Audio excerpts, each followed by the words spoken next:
Good morning and welcome into the Spotlight Omaha podcast, where we take you around the city of Omaha, introduce you to local business owners, influential figures, and people who are making a difference in our community today. I'm your host, Jimmy Allen. We are brought to you by Pixel Fire Marketing. Pixel Fire Marketing is a locally owned marketing firm that specializes in website design, creating social media ads, and engaging your business online. If your business needs help with any of that, check out pixelfiremarketing.com for more details today. Joining me inside the Pyramid Contractor Studios, Debbie Gatzemeyer with Outsource One Booking. Debbie, thanks for being here. Thank you. Scale of 1 to 54. How nervous are you right now?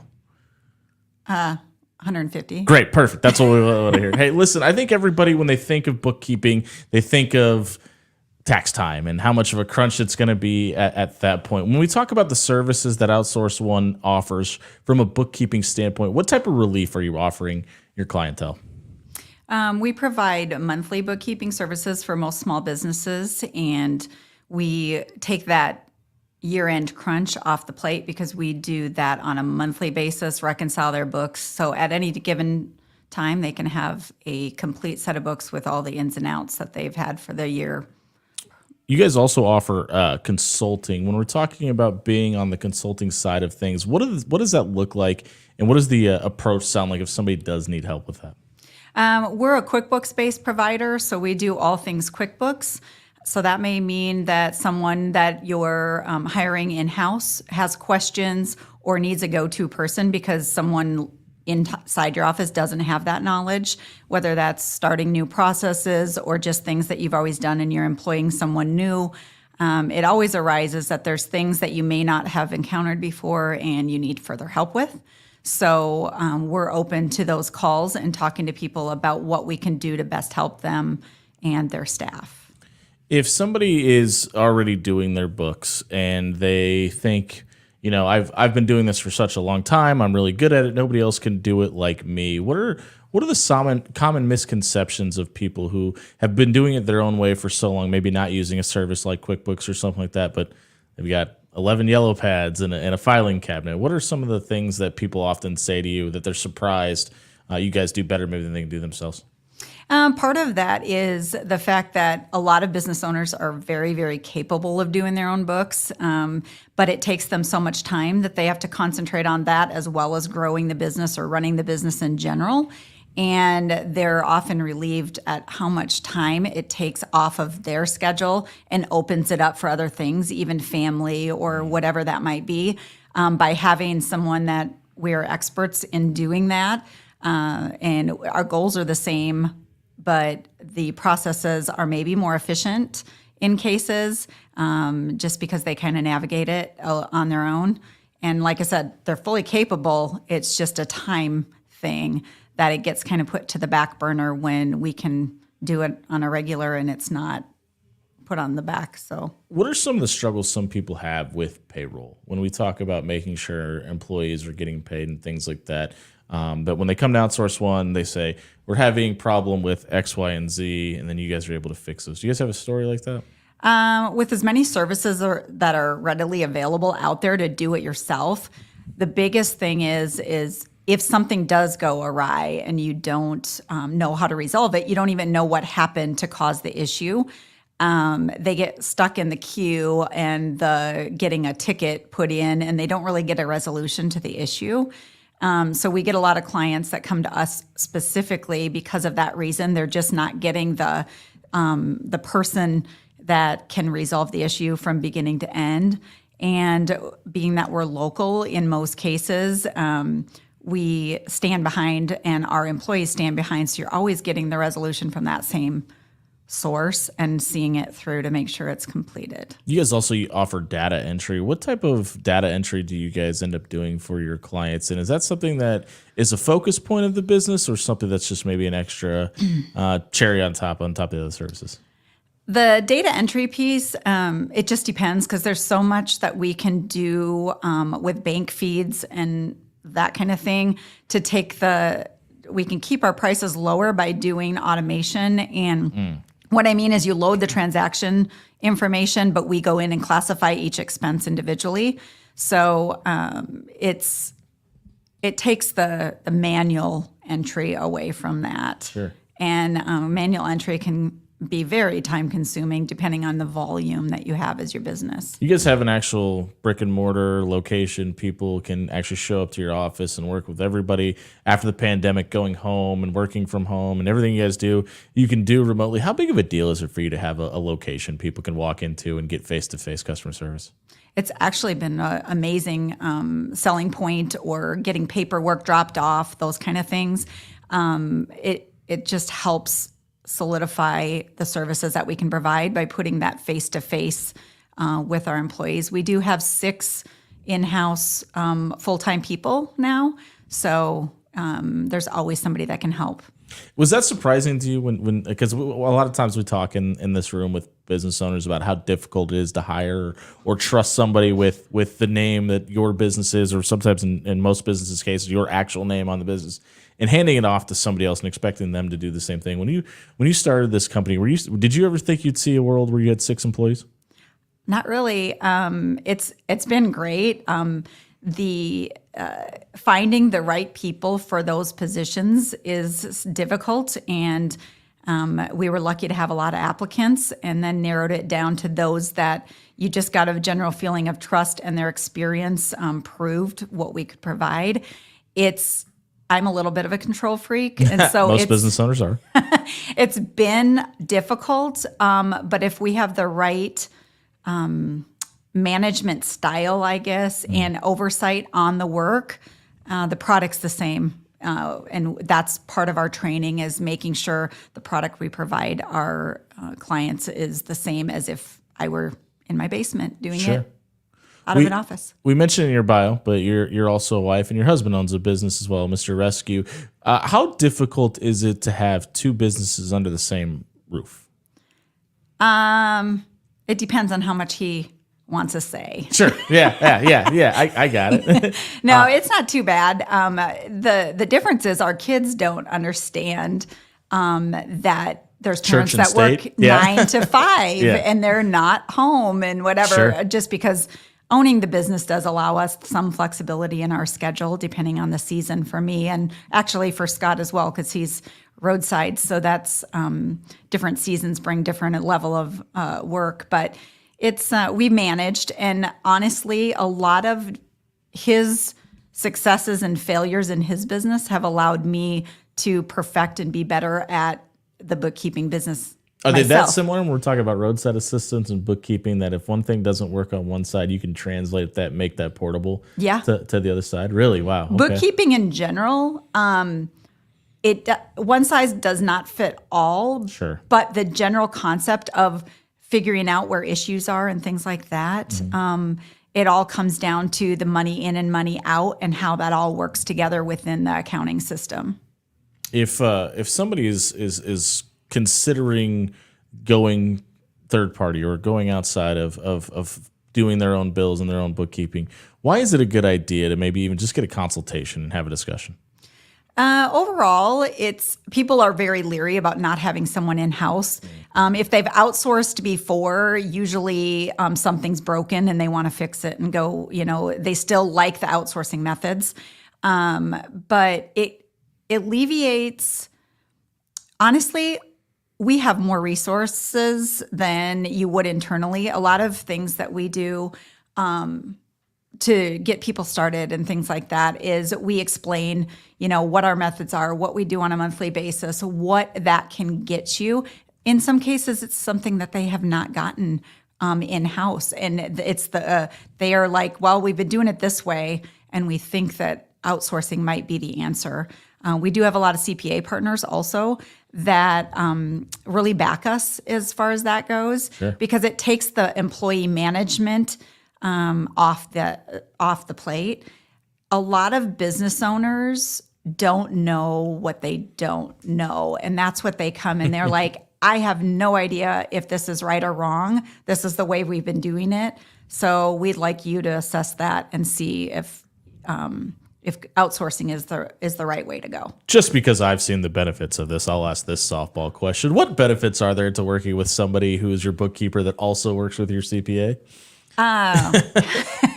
We are actually a liaison between you and your CPA. So things that they ask for at year end, or if they're assessing doing like in third to fourth quarter, if they're assessing where you're at from a tax standpoint, we can provide them the documentation that they need. So a lot of times we'll get copied in on these emails that go back and forth, and anything that we can take off the owner's plate, we do, and we give the information needed to make the assessment or whatever they're trying to achieve. So we're catching up with Debbie Gatzemeyer here on the Spotlight Omaha podcast, brought to you by Pixel Fire Marketing inside the Pyramid Contractor Studio. We often hear when people talk about CPAs and bookkeeping, the boring and tedious work that it can be at times. What do you love the most about your job?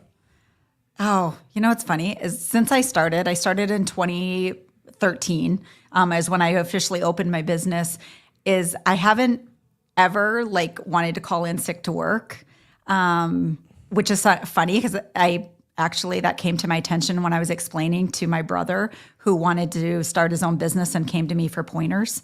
I just love that we can help people figure out what they need to know, but don't know or have resources or don't even know where to turn. I have a lot of clients and people that come to me just to say, you know what, I have this to do, but how do I do it? Sure. And so we can point them in the right direction, whether that's a CPA, whether it's a tax attorney, or whether, I have the answers. It's a good feeling. I like to help where I can. That kind of jumps us head towards the latter part of the questions we like to ask on here. But if somebody is thinking about jumping into entrepreneurship and starting their own business, what's the first couple pieces of advice you'd get somebody that would come to you and ask you for your advice? Basically, it depends on what their experience in the past has been, but a lot of times they'll come in and say, I have no idea. Do I have to collect sales tax? Do I not? What do I need to do to get my business going and be aware? Because a lot of people find that out on the back end, and they find out through a year end or something that they haven't been doing something all along. Most entrepreneurs is kind of funny. They have this ambition, they have this vision, they have this goal, but they don't realize that I have to do something with the data. I know I'm going to spend money. I know I'm going to try to make money. How do I go about, what do I need to do with it? Sure. And so a lot of times they'll come and ask those general questions like, what do I have to be aware of before I start, or what tax permits do I have to apply for, or will I have payroll, will I not have payroll, and all of those things. What would you say is the biggest hurdle that you face when you're onboarding a new client? When you're taking on somebody that's brand new that you haven't had your fingerprints on any of their information before, what are some of the biggest struggles you guys face when you take in somebody new? Gathering of the data. There's, like I said before, people don't know what they don't know. So depending on the amount of business they do, if they're brand new, there's a lot of things, you have to, are you registered with the state? And a lot of times, did you set up your LLC, or do you still need help with that? Yeah. And those are things I can advise on. And just general information, and it goes from there. I guess, do you have a tax ID number? Those kind of things. What about the industry itself? I mean, there's so many different industries that are facing different issues, whether we're talking about laws being put in place if you're a real estate agent, or the 300 roofers in the city of Omaha. What are some of the hurdles that the industry itself, as far as individual bookkeeping, is facing? Well, there's so many different avenues that you go down when you have a business like that, or a small business, and you need the bookkeeping services. There's so many. Just making sure you're compliant in all areas, and making sure that all your X's and O's match. Sure. It's just so much information to process. There's a lot of different things. For example, with sales tax, a lot of cleaners don't know they have sales tax. Right. It's applicable to everything. Well, you have to collect the sales tax, yes, but you have to also pay that sales tax to the state and remit it to the state. So those are little things that people don't realize until they get a notice. We talked about the location. You guys are located over off at 4225 North 90th Street, just off 90th and Maple. But you've moved recently as well. What is that? But you stayed in that area. What has that area meant to your business as a whole? I live in the area, and Commute's nice, yeah. yeah, the commute's great. And actually, a couple of my people live pretty close, but I'm familiar with that area, and I feel like it's pretty central to the interstate system. So Good point. I've never heard any complaints that it's not, or it's way out of the way for anybody to get to, whether you live in South or West Omaha and even Council Bluffs. And that's a good point. I was just about to ask about that. You guys obviously aren't just unique to Omaha. You are able to work over in Council Bluffs as well. How big of a deal is it for you to be able to work not just in the Omaha area, but also in CB? It's not something that I've advertised much on, but we do have clients in Kansas and Iowa. We may potentially have one coming in Missouri. Other than depending on the business and what their tax standpoints are, we can provide services anywhere. There are some states that their regulations are high, and you really have to be an expert in that when it comes to payroll and maybe even sales tax. But generally, federal rules apply to everybody within the U.S. So yeah, yep, exactly. Yeah. So the outlook on those is the same. When we're talking about growth and the growth of Outsource One, is that what it looks like outside of the city of Omaha, or is there just enough business still that is untouched in the Omaha area? You could see even larger growth locally. Yeah, I mean, I've been blessed through networking and things to get a lot of exposure, and I think that Omaha has a lot of untouched area, and the contractors are big to need that help. And I think after COVID and all the government, the PPP loan, all that kind of stuff, that opened up the doors for bookkeepers and the necessity of them, being that if you didn't have your stuff in order, you probably lost out on some of those advantages to keep your business afloat and make wise decisions and be able to move forward. Was it tough to keep that PG when you just said that? Your stuff in order? Yep. I saw the struggle across your face. You mentioned networking, and obviously that's how you and I have met, and it's been a big deal for a lot of people. What has networking meant to your business?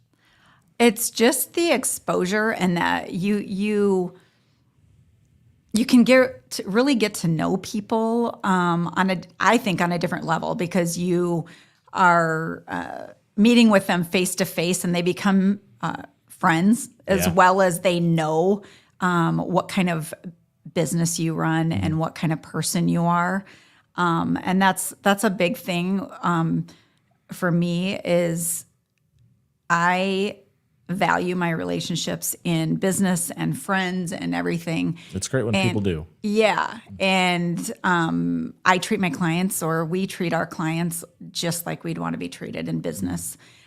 So that's like one of the most important things to me, too. I can't help but notice you keep saying I, and then you correct I it know. with I'm not we. used to having staff. I was going to say I don't think that's a unique thing. It seems to be a big struggle. When we talk about hiring, we talked about it a little bit ago. What is the biggest struggle for you personally when you bring somebody in? Letting go.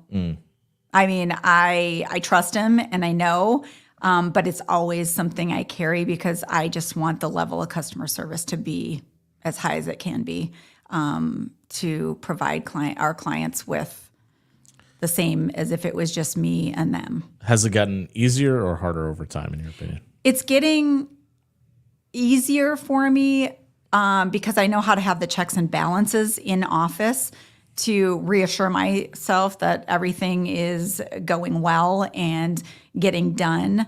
The one thing, the door that I'll never close, is the client being able to reach out to me directly. Yeah. And I do get clients. You should take my text the other day. Yeah.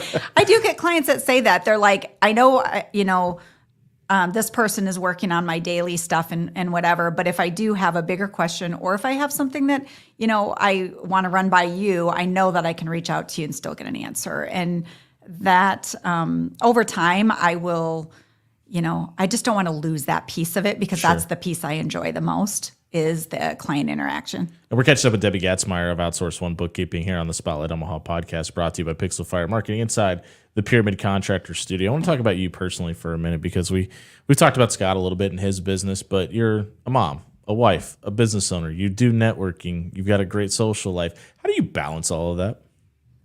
You want honest? Yeah. I probably don't Yeah, do that's it well. honestly that's been most people's answer. You're the first person that didn't take a deep sigh before they said that, Yeah. though. I don't do it well by adding the staff that I've added since I've had 2 start in April. One has been with me for 4 years now, and then I added one last October, which has definitely lightened my load, and it's allowed me to find more of that balance. But it's tough. It's tough to do, and it's we just carry everything in our heart and on our head. So You've talked about how personal this is a couple times for you, and when you're handling somebody's money, I feel like it should be, right? Where does that come from? I don't know. I just want to be trusted, I guess. Sure, okay. It's Is there it's a big deal Is there anything about it that makes it specifically passionate for you? Because you can hear it in your voice when you talk about it. that I'm passionate. Yeah. One of the biggest things that's kept me going over the years is people coming in, whether they become a client or not, and saying, I have no idea what to do, and I have screwed this up, or, I'm just starting this. And the fact that I can help them because I know what it feels like when you need some answers and you are not sure where to turn. And when you turn a corner, you don't know if you're getting the right answer or not. So you either find it out in error or you stumble upon it.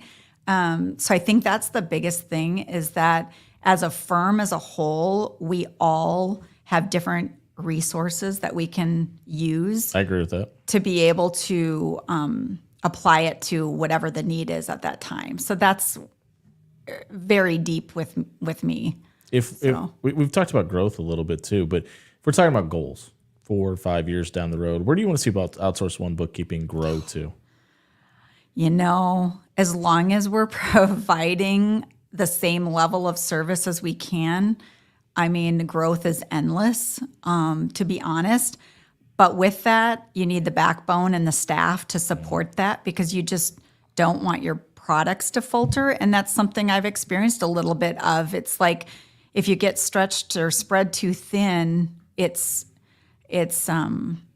affects your reputation. It affects all those things. So I love to grow. I love to add new clients, things like that. But I always want to make sure that I have support staff to provide the level of service that they deserve. If we're talking people into the room, if we're talking about the ideal client, if somebody's sitting watching this right now and watching me struggle with these TVs again today for some reason, what does the ideal client look like, and why should they go with Outsource One and use your services?